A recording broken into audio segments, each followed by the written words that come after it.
reality.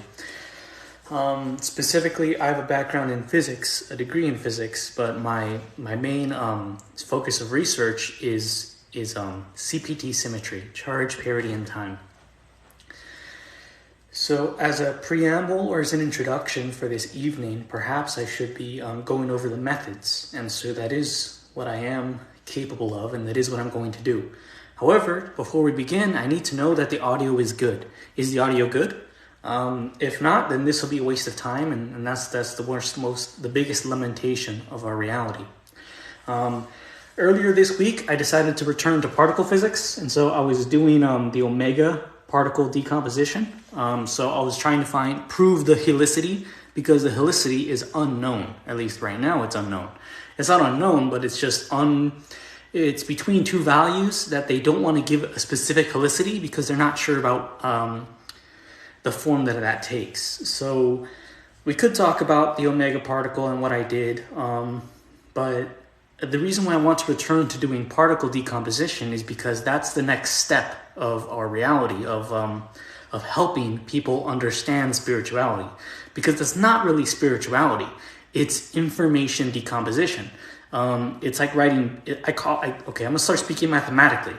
We are writing basis vectors for reality. And unfortunately, one of the methods of spirituality, of finding peace, happens to also be the same vector or information diagrams that is equal to, information tracking, but specifically manipulating human beings. So the same way that Google has the ability of detecting when you're at home and when you leave to the grocery stores and stuff like that, and predicting your behaviors with that kind of cascade, you use that sort of coordinate system in order for you to track problems in your world. So it goes both ways. Though this technology could be used, technique, science, this new form of data, algorithm engineering that reality really is doing, this new form of manipulation of our world, or not manipulation, it's the same discovery as binary, as bits. So the same way that human beings discovered binary and was able to then eventually create Fourier series, fast Fourier transforms, the fear of being eaten by a sandwich, wonderful, lovely. And the same way that human beings were able to use binary in order to track time and build all this, the scheme in your world, those are linear processes. And binary still works technically if you modify how you store information. And that's the difference. I guess we could talk a little bit about the history of binary. So binary was just a 0 or a 1. That was the concept of you turn something on, typically electrical flow, current, through a transistor, and that starts a cascade. Sorry, I mirrored the live, so then you guys can actually see the correct notes when I show you notes. This is an example of something I did in the past.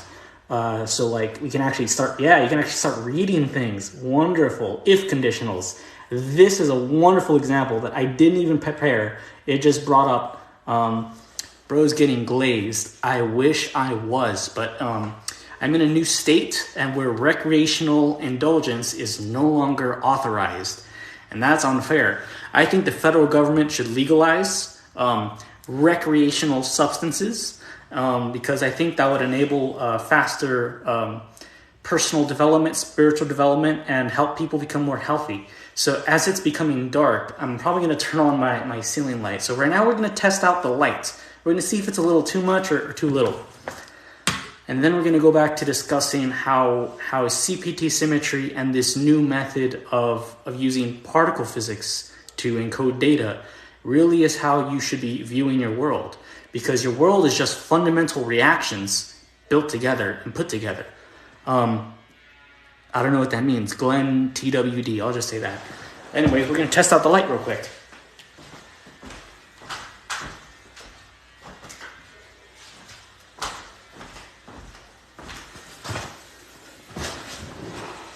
That looks good. I guess we're going to keep that. Okay. The Walking Dead. What about that? Wonderful. I do recognize that show, and I do like it as well. Okay, so now we're going to start talking about CPT symmetry and how I've used it in my world in order to...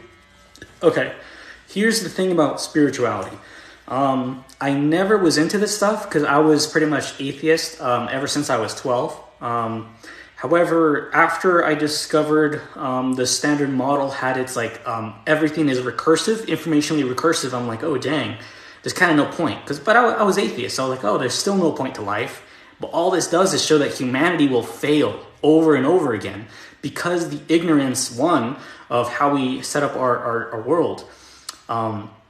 Structure, information theory is how we prevent decay. But not decay as in reaction diagrams. It's how we prevent decay as in like fall of empires, Roman Empire kind of stuff. However, the United States government, because through the CIA, the way they study information, they accepted knowledge from all sources, regardless, because they had actual scientists, PhD people, in order to check that data, to check that information, check those hypotheses, if they were true, relevant, or useful in any method. It just so happens that I think the United States government happens to have discovered one of the best ways to guarantee stability, but not necessarily in a healthy way. They gatekeep information by using the theory of generations. So like every 60 years is when the United States government is supposed to release information, declassify information. However, they still have the authority to say this information is still top secret, still relevant to national defense, security. Therefore, we will not release new research either in psychological manipulation, data manipulation, or even experimental methods of engineering. Suppose they discover like ramjets and scramjets, though they may have it internal to national security, they will not release it, one, because of ITAR and other regulations. So though that exists, the same method that they use to protect information by only letting it out every 60 years, by only letting the next generation work with it. So basically, our economic structure of this world is preventing progress.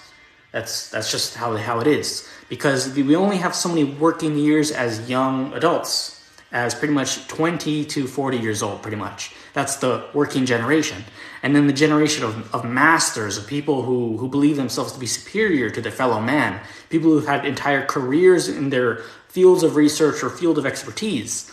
That's the years of 40 to 60. And then the retirement years, so to speak, is 60 to 80.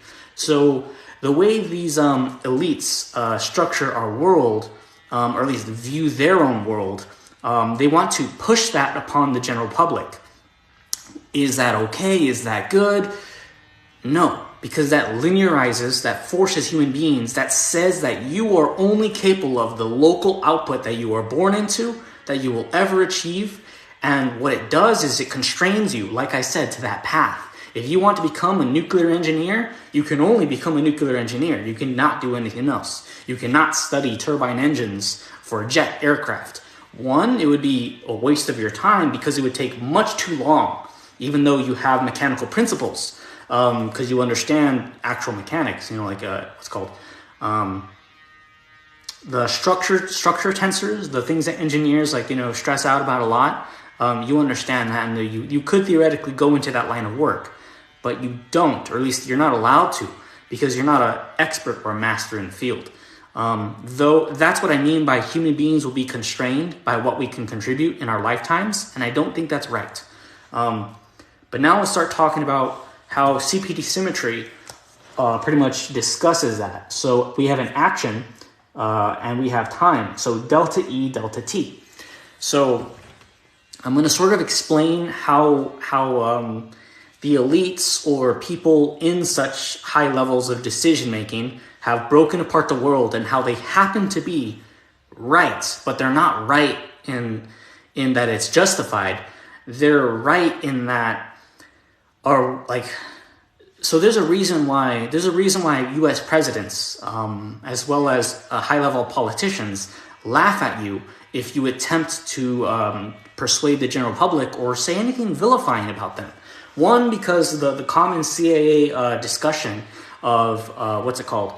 Everybody, can you guys hear that terrible noise? Like, because yeah, someone's doing lawn work in the evening. Terrible. I hope you guys can hear me clearly. Please let me know if you can, at some point, any point, not hear me. Okay, so what I'm trying to say, everybody believes themselves to be the good guy. That's a fact of this world. Everybody. But, dang, that is quite terrible.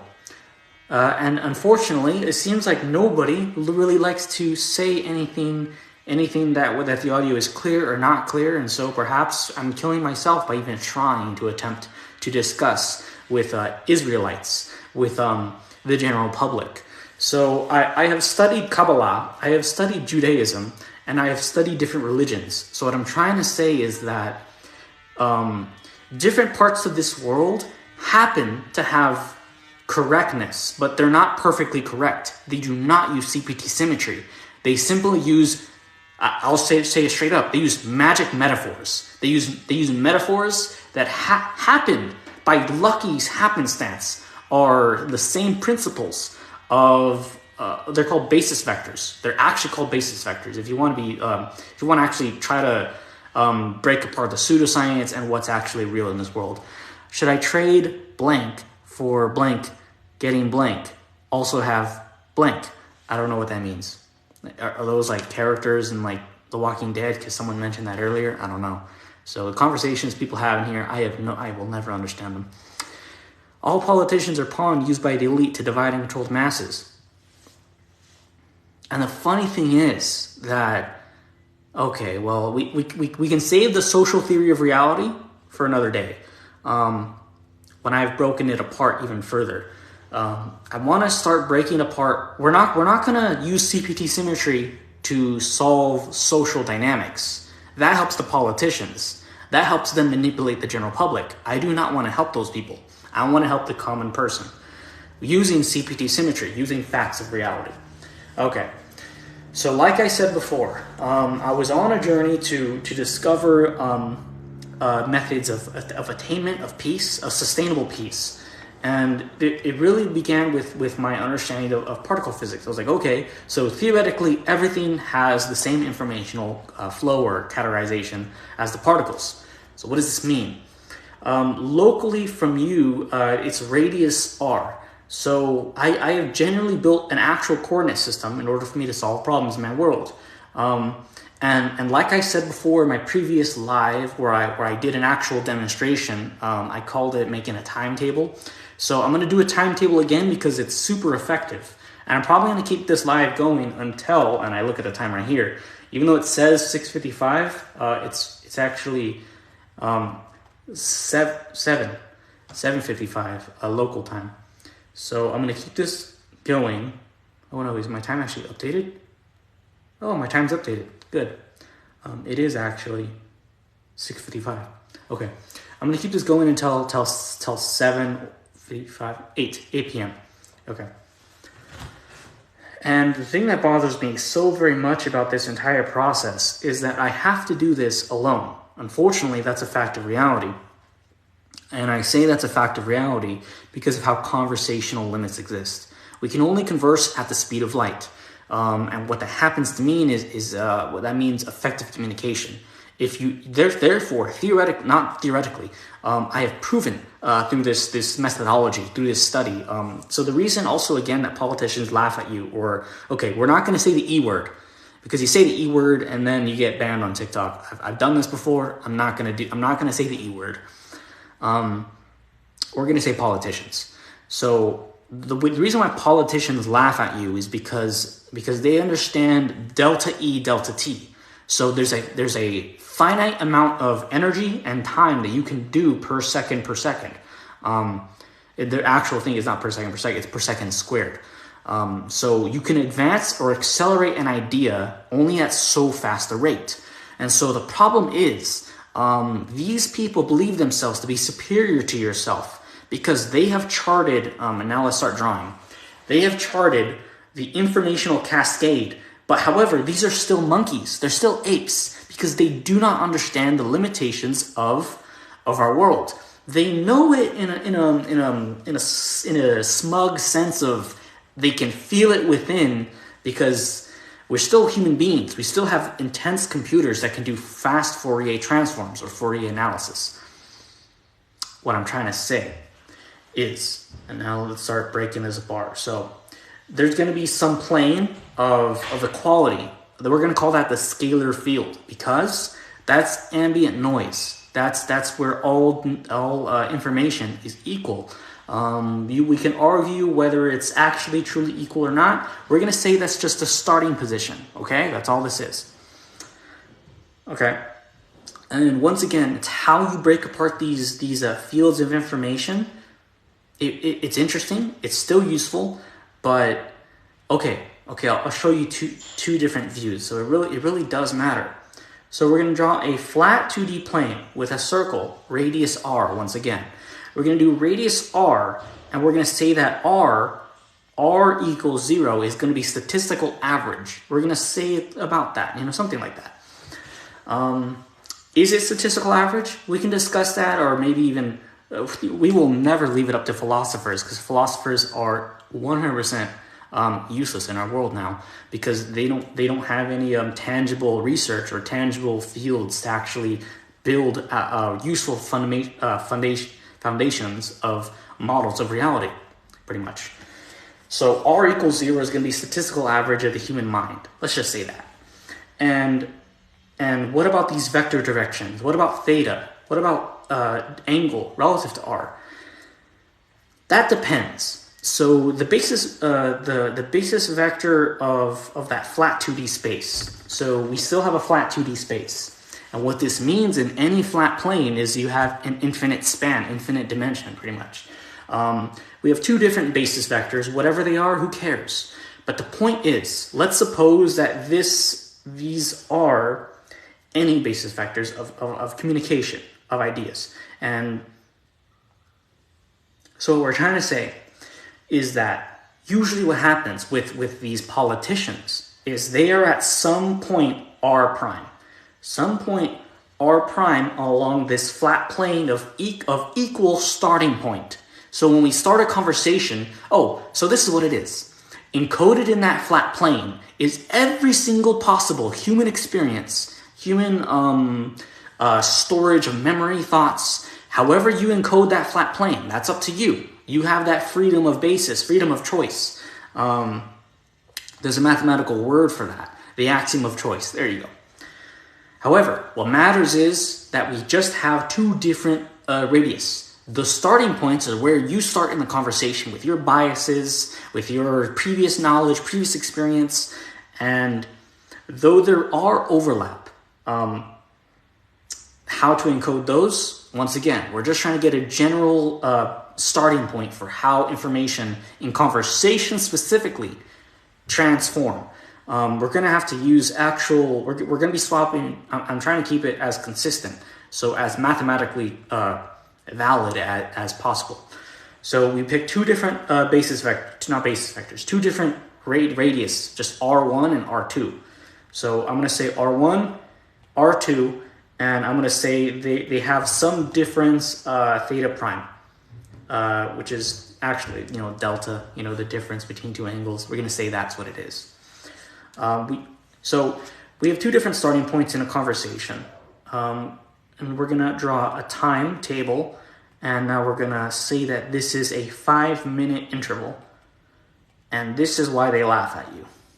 So they know, like I set this entire thing up. There is some equal plane where every human being, every person is born equal, but some people are more equal than others. That's what this plane means.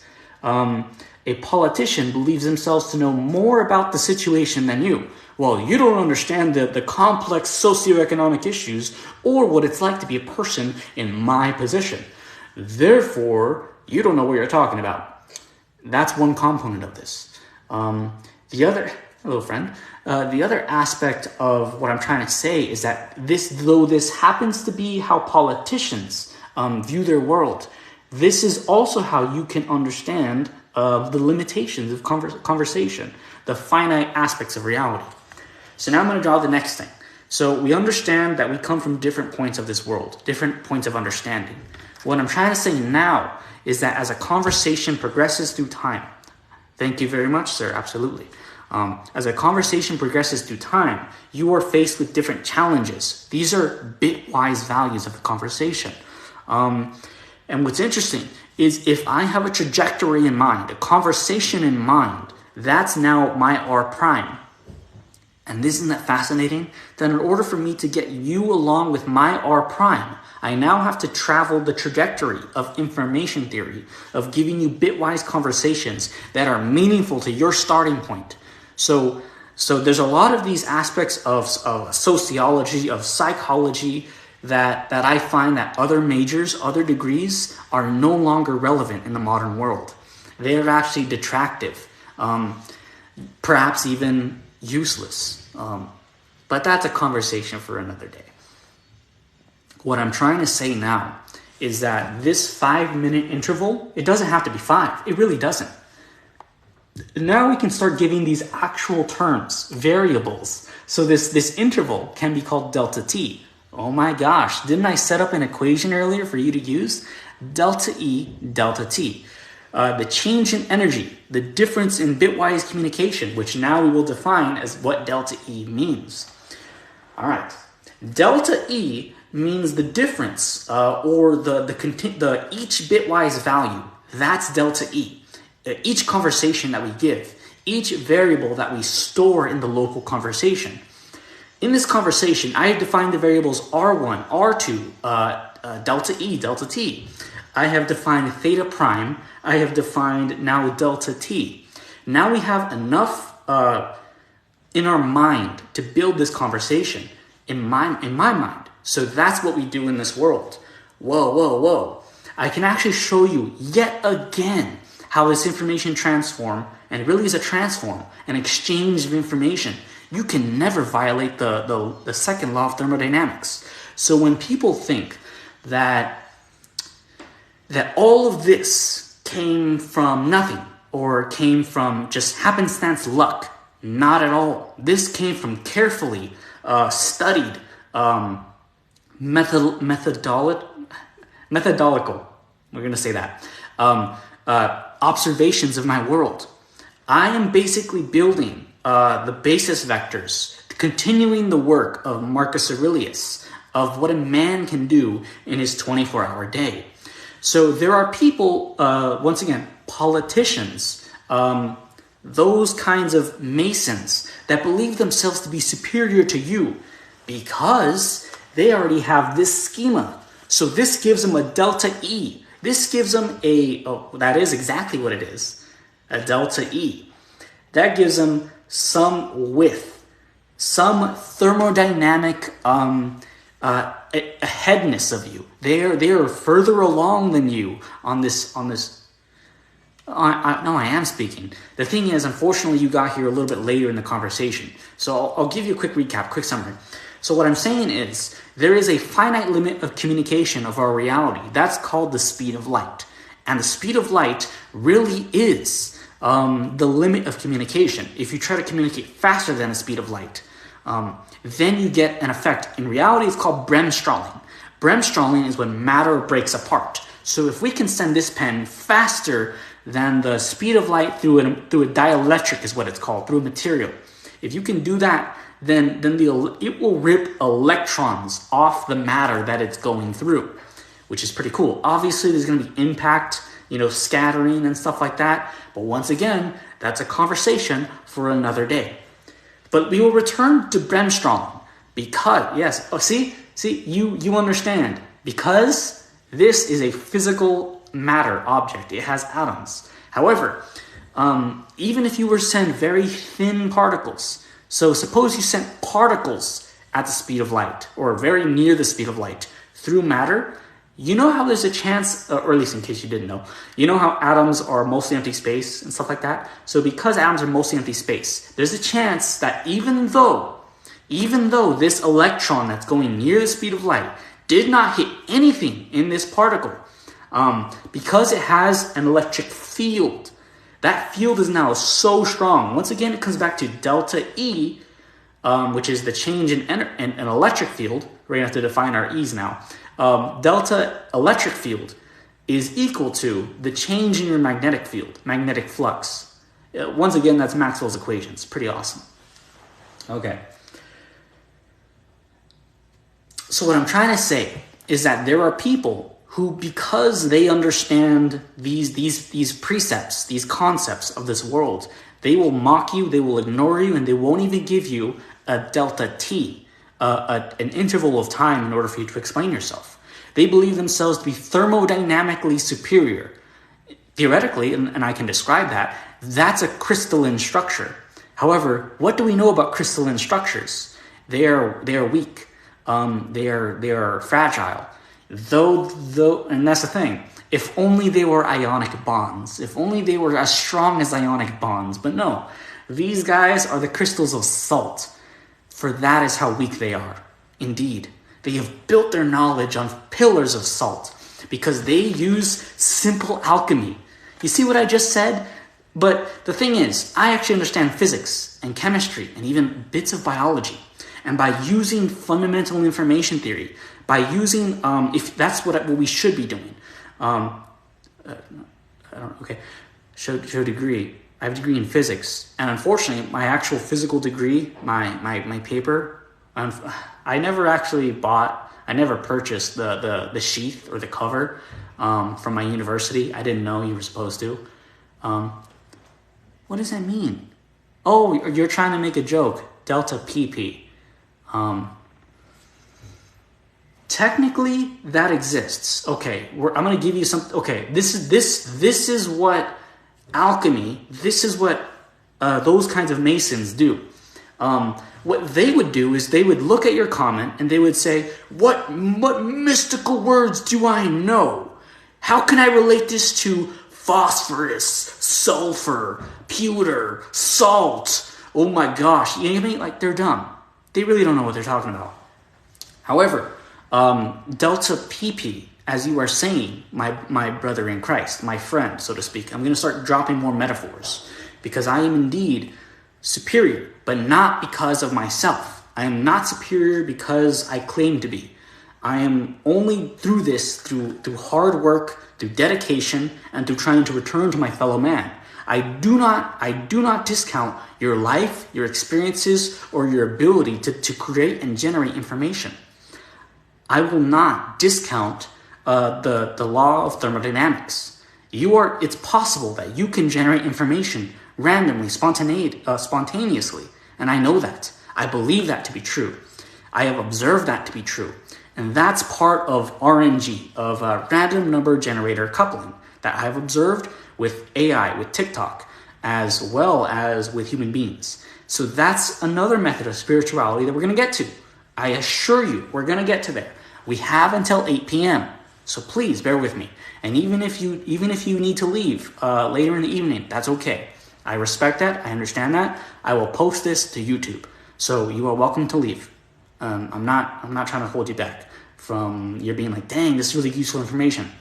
That's okay, my brother in Christ. Metaphor, just a metaphor. Okay, before we go onward, I need to explain why I said that. Because that is where people, eventually and fragment.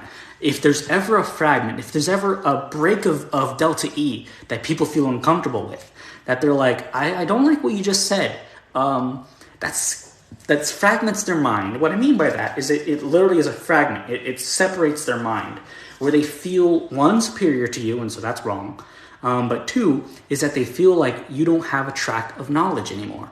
What's it called? Once again, they're not understanding that law of thermodynamics aspect. They're immediately saying what you have to say is irrelevant and one is not true. So once again, it goes back to those Masons. Very profound. I've had the conversation. Some could say it's an opportunity. I can say I've had the displeasure of conversing with two of those people so far. And oh my gosh, they were some of the most ignorant people I have ever had the displeasure of conversing with. And I say that because they kept trying to, like I said, they kept trying to be like, oh, so do you know about pewter? Do you know about sulfur? Do you know about phosphorus? Do you know how carbon Carbon, the building blocks of life and the world. Do you know how carbon relates to this? Oh, you don't? Well, I'm like, the way I understand carbon, and then I share okay, let me explain what I said, and then I'll tell you what he reacted to that information.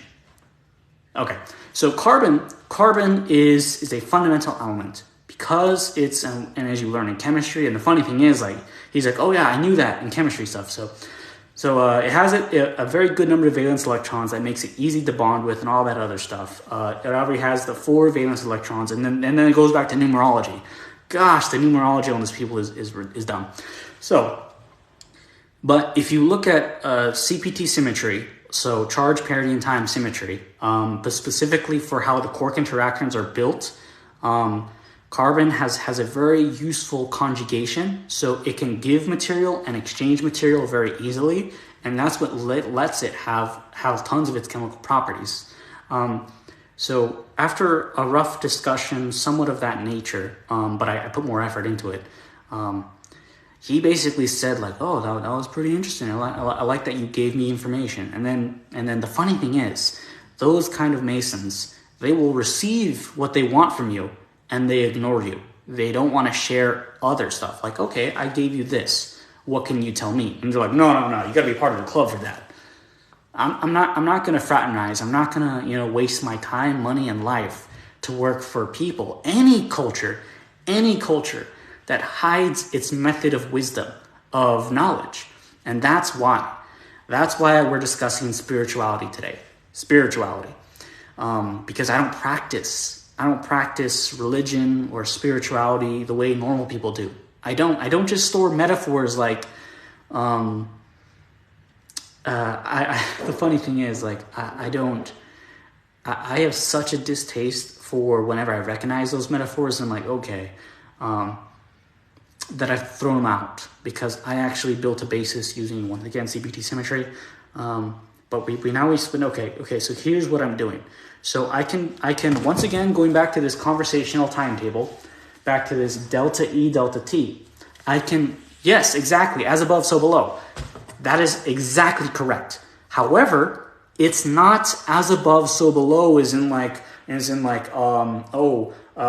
divine God of Thoth. No, it's as above, so below in terms of the actual physical nature of our reality.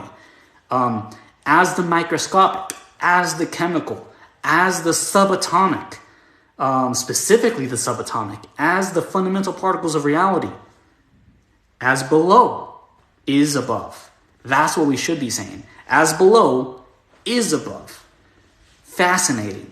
However, the reason they happen to have as above, so below is because human beings discovered the stars, discovered astronomy, discovered gravity, gravitational potentials, stars, planets, universe, galaxies. Well, no, obviously not. Okay, we're not going to get into the history of science. But the point is, it was much easier for human beings to look at the stars than it was for them to look at the fundamental mechanics of our real world, chemistry, quarks, interactions. So obviously they're going to say, as above, so below.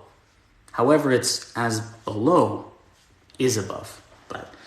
And that's the good thing. So please give me your sayings, your phrases in your religion, in your spiritual stuff that you believe in, and I will translate it to what I know to be true, for what I have studied.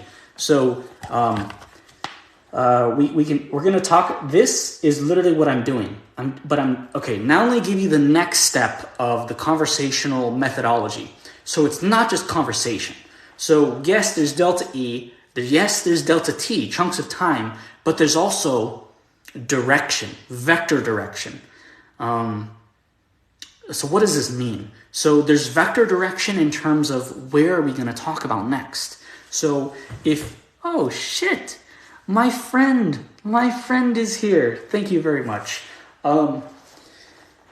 Okay, so like I was telling my friend, because coworkers and stuff, there are only 4 mediating particles. So the W plus and minus bosons, or mesons is what they're called, because they have 2 quarks inside them.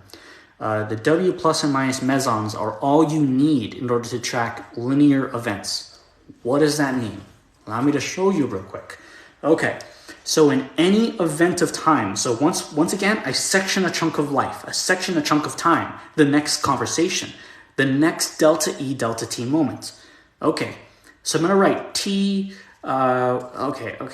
We're not gonna use numerics. We're not gonna sub index these. We're not gonna say T1, T2, T3.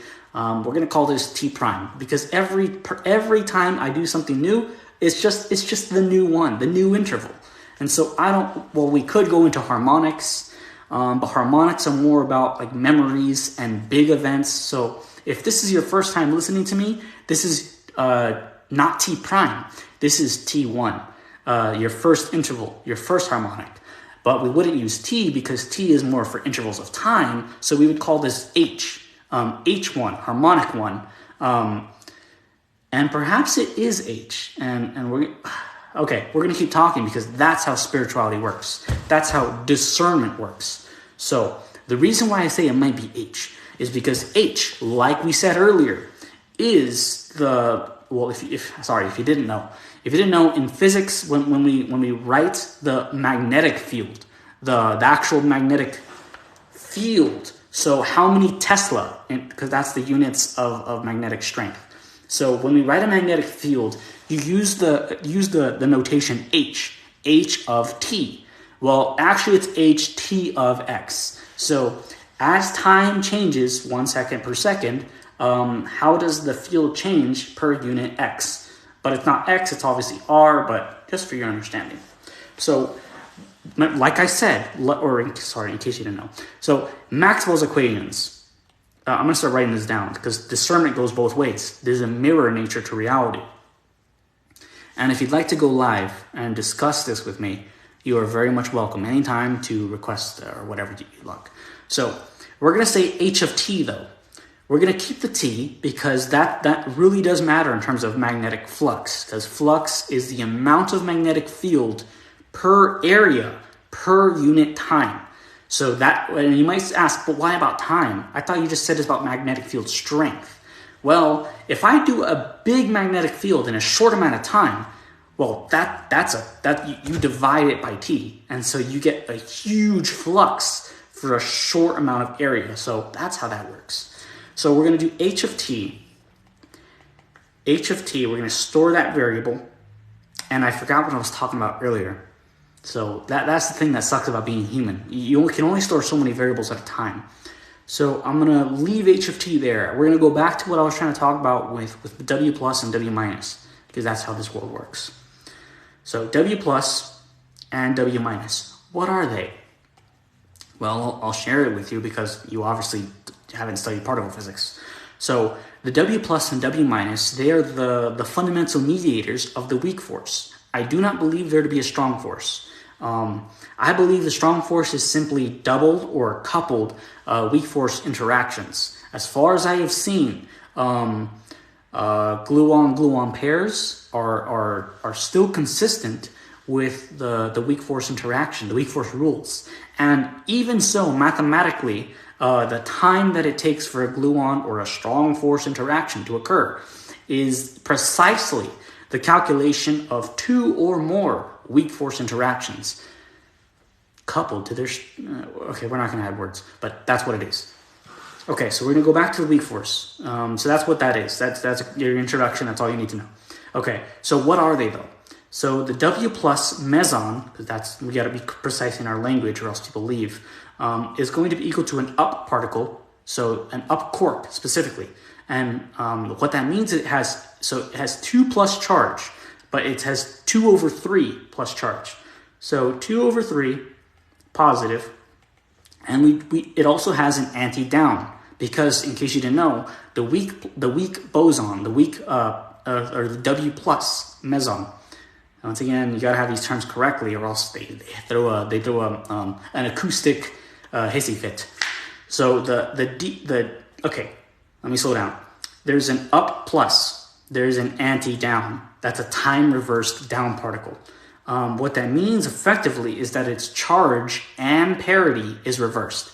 Parity means whether it existed through that moment in time, so like its direction through time, but it's a discussed thing. Time is a little bit different. Parity is sort of a little bit open to discussion, and I say that specifically due to the helicity of the omega particle. So I'm gonna have to show you this real quick to get to the nuance people off my nuts. So the omega particle, it's composed of 3 strange quarks, right over there, right there, SSS. And it decomposes in its first reaction primarily as this. However, it also has a different equivalent or a different reaction tree that it could decay. So I solved the quark interaction, and it turns out, and here's why the helicity is unknown. The helicity is unknown because they do observe that it's imbalanced. Are we talking about the calculation of chaos and probability? That's the cool thing. And okay, sorry, my things are falling. You're asking the next step. So channeling Tatum's illegitimate son. You actually understand what I'm talking about. So that's profound. I actually like where, your mind's going somewhere. Your mind's actually moving at 88 miles per hour. Beautiful. So yes, we're going to be able to talk about predictions of probability, decay reactions. However, that requires more precise tracking of your W plus and W minus interactions in your world. In your event case is what it's called. So yes, eventually that's the future of particle physics in terms of having to solve problems in your world. And the problem is, or at least not a problem, but the issue is, at least the real situation, what's going on is that I haven't done more. I haven't built what I know can be done, what I have observed with the D mesons and below. I want to build it. I actually need to do the work now. Just because I've done it for a few, now I got to do it for all of them. And that's the hard part, because we do want to return to probability and chaos, because that helps you solve real world situations. Because I have proven, or at least I can't say that word, and I also can't say what I'm talking about, because it doesn't exist yet. Okay, so I can't say it. I was just questioning ITAR and stuff like that. It doesn't exist, at least publicly, but it probably does. I don't know. I can't say anything. I literally don't have no ties. Okay, the point is, so using CPT symmetry, you can track, because we have built the coordinate system of the events in our world, what information we're receiving, or what information we're giving and receiving. You can build the tree, the particle tree, the decay tree of what is most likely and probability going to happen based on the situation that you find yourself at hand. We can do this for aviation, so aviation warfare. You can do this for ground warfare, for maneuver warfare. I have built a very basic schema for the infantry. But if you wanted to add more complex cases, what if there's a tank? And then you literally, every single object in our world has this array attached to it. So I'm going to draw a tank, or at least I'm going to draw something in green, just so we can see it easily on the TikTok live. I'm going to draw a rectangle. Okay, that's what I should draw. Okay, there's a rectangle, and it has a little, I drew the Big Dipper pretty much, unfortunately, whatever. So the point is, this thing has some assortment of information. So it has some conditions inside it. And what's interesting about it is how you write these conditions tell you a lot about the system. S bar, and then I can tell you a little about what I've hypothesized for what these are. Okay, so we're gonna have a tank, and this tank, and this is a little bit of the work I've done, but I can't share all of it because I think it actually is. This is, if Russia knew or China knew how to decompose. This is literally called enemy situation in terms of OSMIAC, orientation, situation, mission, something. admin, command and control. So this is officer candidate knowledge. However, this right here is called enemy situation. So that's how it relates to that. So we could say the enemy is in a situation to fire. So it's loaded. They have ammo in storage, so they can send. Every time they fire a projectile, that's a W minus. That's an exchange. On the receiving end, we call it negative because it's receiving fire. You could also write the enemy situation of suppressed and not suppressed, strangely and beautifully so, as the S particle. I can tell you about how it does that, but no, just not yet. Just not yet. I have to build more of that. At least I've done it. Let me show you real quick, just so I'm not just talking, smack. I'll show you that. Only for suppressed. I haven't done the work for charm. I have not, because charm is a little more complex. But S, I can tell you. So for the S particle, in terms of S regular, so S regular through time, S regular parity, that's equal to an anti-up and an anti-down. And an S inverse, an antimatter S particle, is equal to a regular up and a regular down. So we're now going to talk about how these relate to what I call the suppressed condition. So surprisingly enough, this is enough to describe suppression. So we can say some reaction, some interaction, anti-up. So as we showed with the W minus particle, we are receiving fire from the enemy. What is that written as? Well, okay, I didn't write it up here, but let me actually write it up there so you can see it. Okay, so we're going to draw it in red so we know it's bad. So we don't like when enemies fire bullets at us. That's not good. It's okay. So W minus is equal to, because that is what it is in terms of particle physics, is equal to anti-up and regular down. Pretty cool. Okay. So using this anti-up, using this anti-up right there. Oh, go back to my book called Physics Testing. Using that anti-up, we can now go to the S particle for suppressed condition. If you are receiving fire, you are in one state. However, there's also an anti-down. Where does that come from? You now have to notate what a state is that you do not want, but it is receiving. So we now notate the suppressed condition in its own matrix as the W plus. So we're going to say, if receiving fire, now notate those conditions in terms of the standard model. When we are receiving fire, we are now receiving an up, the bullet.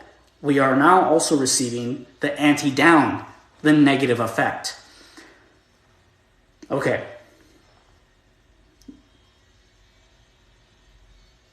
Slow down right there. It actually is. So it's not just an S particle. It really is the D meson or the D boson, whatever it is, I forgot. Meson.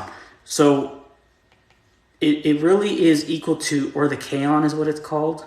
Because then the kaon has, okay, it's the kaon. Because the kaon has an up particle and a regular strange, or something like that. So the point is, I did this before, and so you're going off a little bit of memory. So it's good that you're not seeing the correct solution, because technically this is new stuff. So the point is, in the suppressed condition, you will be able to reconstruct that particle exchange. You will. And then because that exists, this is now a decay reaction. There's going to be a cascade of further negative interactions that you do not want to face if you are the one being suppressed. If the enemy is the one being suppressed, you know based off particle reactions what you can expect. Predictive capabilities now emerge. And that is the technique. So you have seen this, and the sad part is we build this for warfare first, before we build it for humanity, for useful pursuits. They use that same methodology of CPT symmetry, of breaking apart information in that exchange pattern in order to data tracking, of a human being. So that's what I want to do as well. So I'm glad we're on the topic of using CPT symmetry and showing you examples of how it works. So the next example that I have prepared for you is how to track and how to predict the states or the probability of someone going to the grocery store and stuff like that. You can do this. Okay, so we now use particle exchange so we now know that the W plus and minus can encode linear processes. So if I go somewhere, that's an exchange of information. Usually we notate that as a W plus because we want to notate that this object is over there. W minus have very specific implications, but you can start seeing how this works in your world. So I'm going to draw a person. So I'm going to draw a circle. I'm going to draw two circles. We're going to make this very basic. We're going to draw a 3-point system. So I'm going to draw a circle that says H, and that's home. A circle that says, okay, we can't use W for work. Well, I'll draw a dollar sign and I'll make it green. Yeah, I'll make that green. Okay. Yeah, that'll help a lot. So they go for work, and then also draw a yellow one, and I'll make a yellow circle, and I'll put an F in it, and I'll call that food. Okay. So we have those three, very basic. Okay. So when someone has conditions, you can start predicting stuff. So obviously, suppose someone only has one car. So we're basing on the guess that you only have one car. But is it a good approximation? Yes, most people only have one car. At least when you're in a physical location, you can only operate one vehicle, so it's a pretty good approximation. So the point is, you go to your place. That's a W plus exchange. Wherever you go, you are sending yourself. That's a positive U. You lose something in return, a anti-D. This anti-D literally is a time reverse delta particle. So what do we lose in the anti-D? But it needs to be a physical object that you can get back. So we can make this anti-D perhaps the state of, well, you're in a different location. So for linear travel, you use the W plus and minus matrix for linear travel. So that's pretty much what's happening. So you go from home, you emit yourself to work. So now the workplace now has the state of you being there. U, anti-down, and so forth. So this thing now technically has a W plus particle. So you can fairly easily keep track of people's location and this is what it means. Like, we are combining binary with this algorithm in order to store more information efficiently. So all we do is say emit, can emit, and this can be just a 1 or 0. Did you emit? And then what was it? What did you emit? And then you can now store what location. So how you build this array, how you build this matrix is really up to you. However, if you can do it and you do it efficiently, you now have the ability to track people pretty easily and computationally light resources. There you go. There you go. That's pretty much, if you can start seeing how it would work. That's how it works. And you can also store their information within them. So like, even if we don't know what's inside your house, we can presume that each day you're losing some value. So you're losing food. So whenever you do go to the store, we now can emit a W plus or your location. And now only when you go home do we emit a W plus from the food store to your house. So now we emit a W plus with the matrix of yellow. And now we say, you went home with food. Your matrix is now full at home, and we store a W plus. And we can even add quantum mechanics and add a decay time. So like, physics and data manipulation are coming very close together. It's no longer just computer scientists that are the only people that can track your world. They think they can do this, They don't have this yet. They don't. They're using machine learning. Machine learning basically does this. It builds this, but it builds it inefficiently. It's very close to perfection. So the future of machine learning will be using the standard model and a quick algorithm to check, hey, what reactions are going on in this data set? And then we will be able to solve problems like at least 100 times faster, at least. Because machine learning right now is a general guess and check. So the way machine learning will work is so now we're going to go in the same example. We're going to explain how a machine learning algorithm would very slowly discover how to track you from work, home, and grocery store, which is all these apps and all these stuff, like when car companies are selling your car data about where you're going and stuff like that. That's what they're doing because they don't have CPT symmetry yet. At least they don't know it yet. So what they do is they check every possible state. Suppose it's 128 neurons. Let's just say that. Yeah, it could be more, it could be less. So every interaction, it does a 1 through 128 check. It does is this bit value, this binary 1, which one of these other bit values does it correspond to? And if you notice how these bit values are built and what ones and zeros are turned on and off, you will see this CPT symmetry exactly occur within that process. And I'll show you real quick, just by showing you a very, very crude model about how this is working. Okay, so machine learning does this 1 through 128 checks. So you're at home, you emit, you go to work. All right, you send yourself home, you emit, you go back home or something. And then you emit, you go to a food store, you grab some food stuff.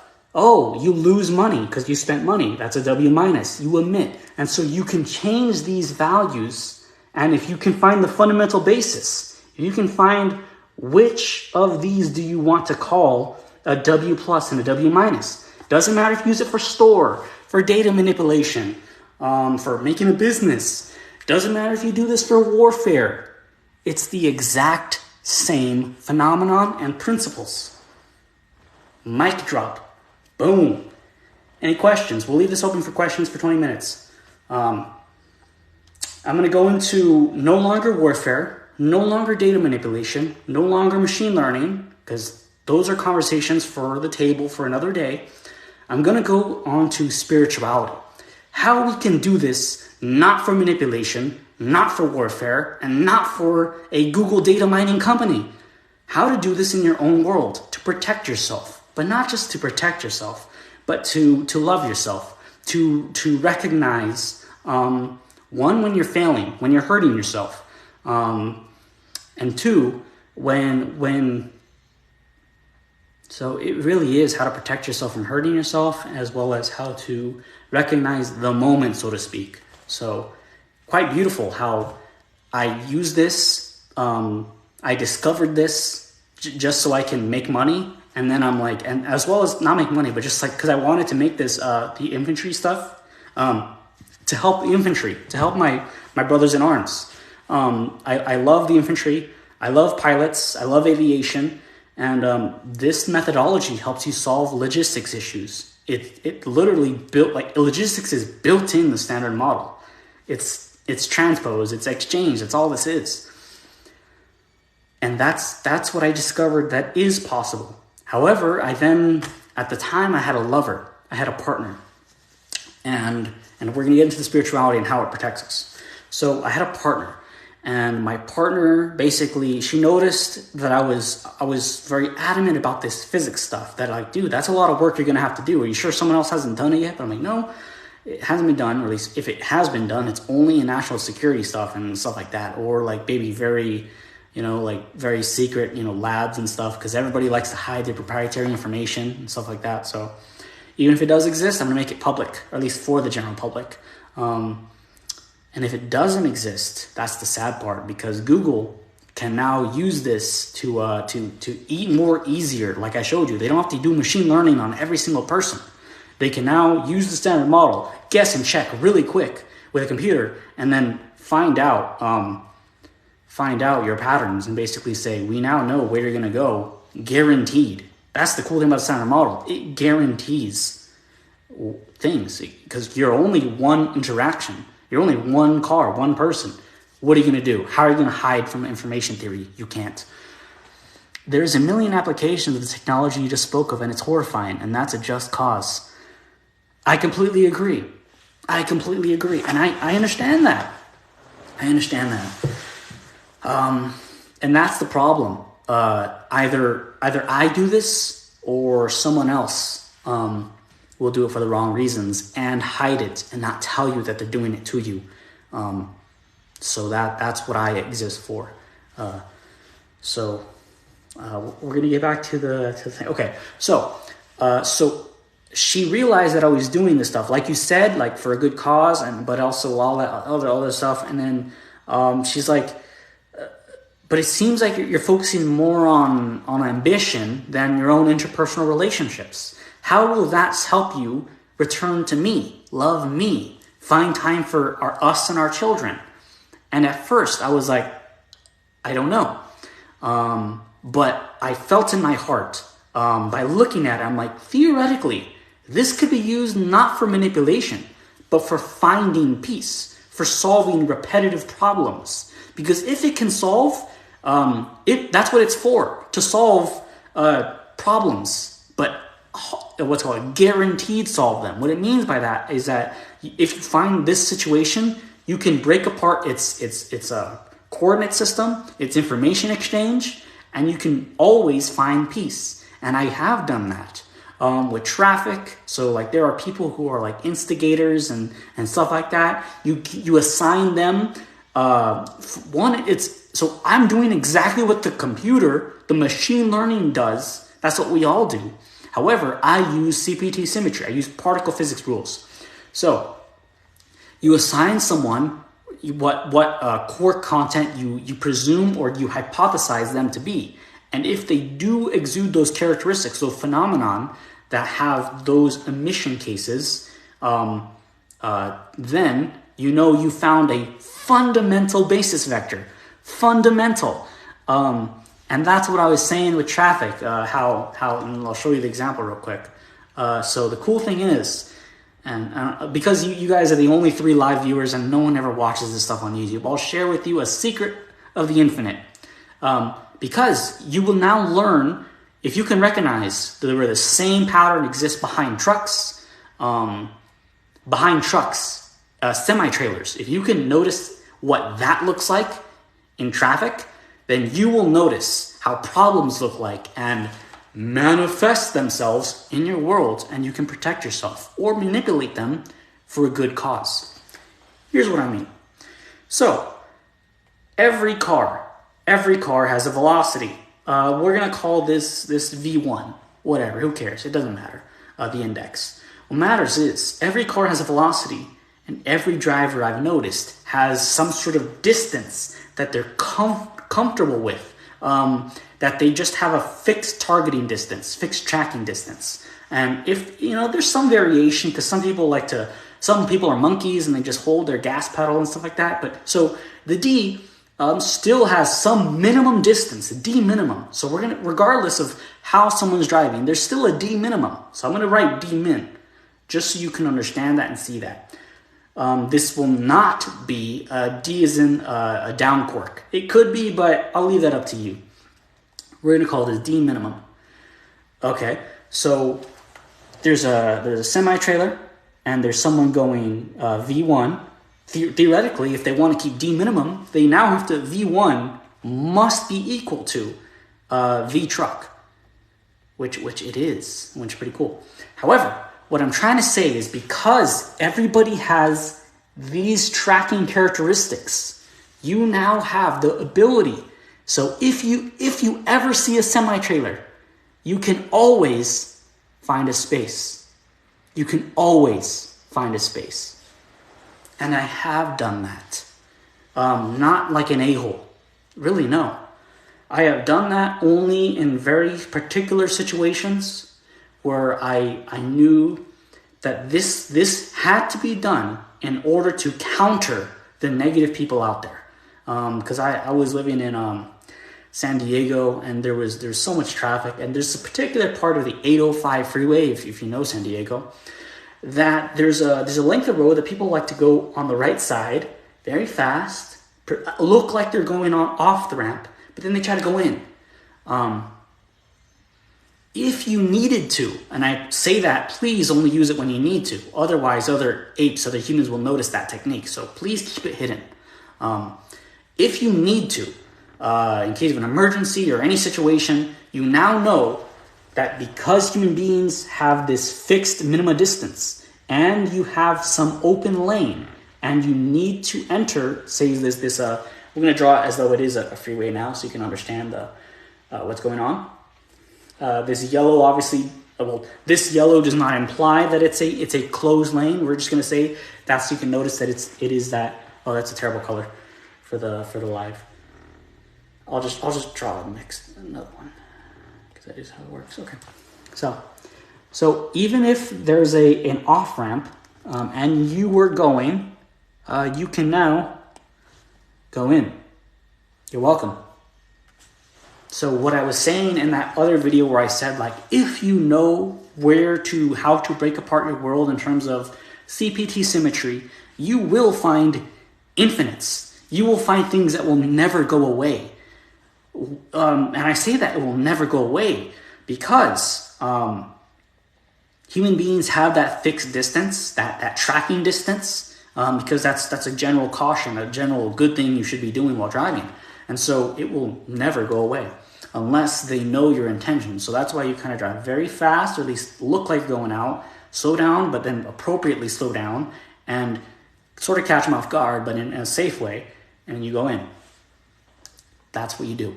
CPT symmetry enables manipulation, and that's what politicians have done. But they don't tell you that. They don't tell you how they are briefed by intelligence agencies, by top research, and they get told, hey, this is what happens. That's what the law of thermodynamics means. Back to the earlier conversation of why they disregard the general public, why they don't respect you, and why they think that you have nothing to contribute because you come from a different starting point, radius r, away from them. Over here, you have some R, so they consider themselves R1, R prime, and you're R2. Because you guys have different starting points in this infinite plane of possible knowledge, of education, I'm from Harvard or whatever the heck, because you are somewhere else. They're like, you have no idea what I am talking about. You can never come where I am at, up here in the informational entropy of the world. You can. Let me show you another R. I'm going to actually draw it correctly. So suppose your R2 was completely on the other side. You grew up in a completely different household, low socioeconomic status, and you rose to this world through hard work and meritorious effort. Boom! You can cross informational pathways like that. So they believe themselves, because they come from some R1, that nobody, by the laws of entropy, can never come and meet them where they are informationally. You can, theoretically, because what is a solution? What is a solution to a problem? Just a quantized set of information. And I will describe it so. It is equal to the UD array for whatever conjugation, W plus, I'm going to draw a different color, W minus, W plus, like basically the point is, it doesn't matter. The solution to that, that's a different book. We're going to go back to physics. Oh, dang. The solution to that problem is just whatever information cascade. Oh, they raised the brightness. That's the problem. Right there. That's all it is. So whatever it takes to solve this problem is just, you have to just solve the damn problem. You just have to know how to solve it. So regardless of wherever this ape came from, that's what that means. That nobody is better than any other person because you are just a packet of information. Is that good? Is that bad? These people think, oh, you're just a packet of information, man, and so am I. I just happen to be a smarter, more knowledgeable packet of information than you. That's what I was telling you that. Do you know about carbon? Do you know about salt? Do you know about sulfur? Like, dude, these people, man, they don't know what they're talking about. It's because we were never given a chance. That, you understand exactly what I was talking about, Channing Tatum's illegitimate son, and because of that, I'll give you a follow. You can do whatever you want. You can message me, you can send me whatever thing, so yeah. Yeah, okay. So, yes, you understand a lot of these phenomenons. Beautiful, that's good. Yeah, exactly. Just because you were never given a chance. And there are other physicists, and they are actual physicists. They're good people. It's just they believe in the law of thermodynamics, entropy, distance, radius r. The problem is that they don't give their fellow man a chance. They don't check, like Feynman said. Richard Feynman said, even though I know you're not a physicist, even though I know you have no possible idea of what you're talking about, I still check. I still compute the consequences because I know electrodynamics. I know CPT symmetry. And I compute the consequences because I give my fellow man the chance. And I'll say one more thing about Richard Feynman. I just started pre-AP Physics 1. Nice, that's good, man. That's good.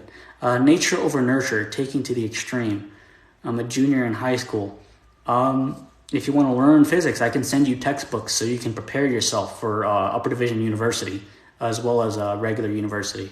I can give you the same course pipeline as UCLA, so I can get you in the right direction.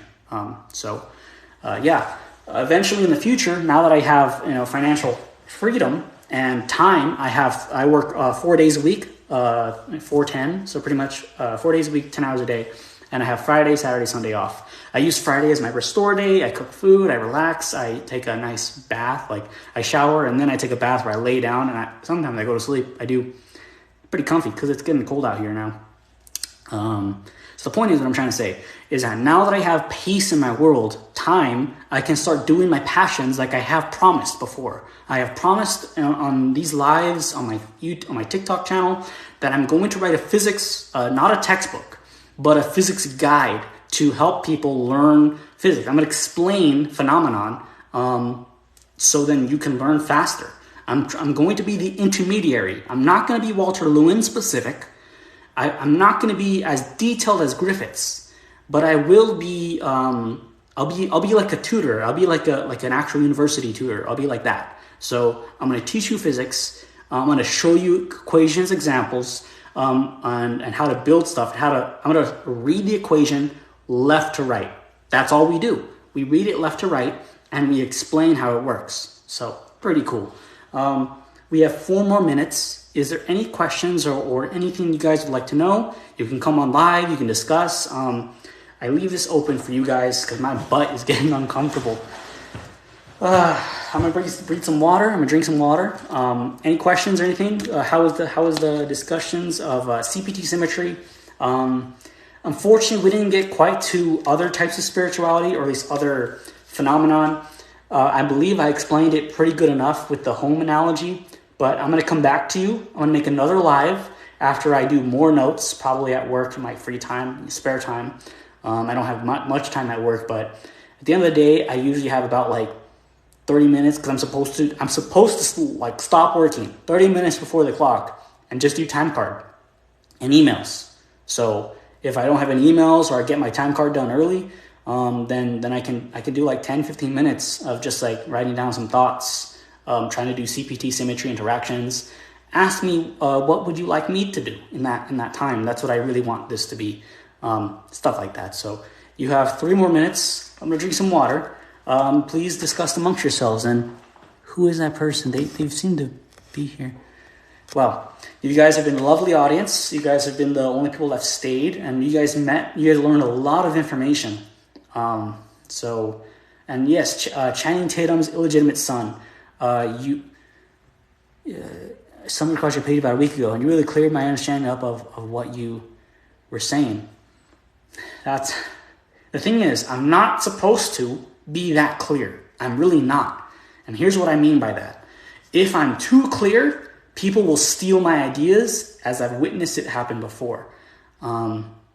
So I need to keep it a little vague, a little crazy, but not really crazy. I need to keep it so not crazy. I need to break communication. I need to travel faster than the speed of light for TikTok discussions and dialogues only, because people do not ask questions on TikTok. I don't know why. I make content. I say, ask me questions if you don't understand. And that's literally when I made a TikTok some other months ago that was like, thank God that a lot of these people that dismiss me don't ask me questions about how I use CPT symmetry, about clarifying the standard model. Thank God they don't ask me questions. Thank God they think themselves better than me, or else we would have more software engineers that would just steal this work and basically be like, pay them money when I need a better paying job, so then I can have free time, so I can actually do real physics and real research. So I genuinely need to kind of keep it a little low-key, a little hidden, and not talk too much about these things. I can only talk about these things, and I have talked about them with my friends. You guys actually got some of the most detailed stuff so far. When I talked to you about the ground warfare, about the tank suppression and ammunition and firing, that's as far as I have shared ever. So, as well as the Google data manipulation, I know that is possible. And I know we can make machine learning much smarter, but I can't say how. Channing Tatum, you probably know how, because you saw like the implications of this are huge, but I did talk about it. If you use the CPT symmetry, if you use the particle physics in a Python library, which I am coding, that's the work that needs to be done. If I make that as a Python library and I share this, like here's every possible reaction, use a machine learning model to then check what your system is in terms of these reactions, that technically is worth billions of dollars, because it will speed up machine learning for every company, for everything. Because now you're like, okay, so you don't even need software engineers, at least so many anymore. You still need them to actually build Windows and code functional products. But in terms of like machine learning engineers that think they're specialists, you don't really need those people anymore, because those people are only doing like they're doing a QE, partial differential equation modeling and coupling, but they are doing it in ways that are approximates. They're really good. They're good. I've checked the papers. I've read some. They basically do like up and down like acceleration modeling. So like I was saying, that you can use these up and down quarks, or not up and down quarks, up and down W plus and W minus reactions. You can code. Every time they notice a positive acceleration and a deceleration, that is the secret. That's an up, and that's you get me? I'll say that, because once again, I can't be too clear.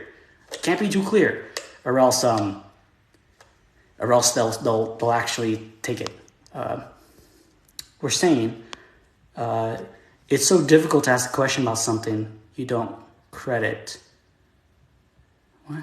Or you mean you don't believe? It's difficult to ask a question about something you don't believe or understand. I agree, but in terms of physics, like we can easily ask questions anytime. That's what Richard Feynman also said. So I'm gonna make a TikTok video where I use Feynman's lecture, that specific part, where he talks about how we can ask questions about, well, how does your model work?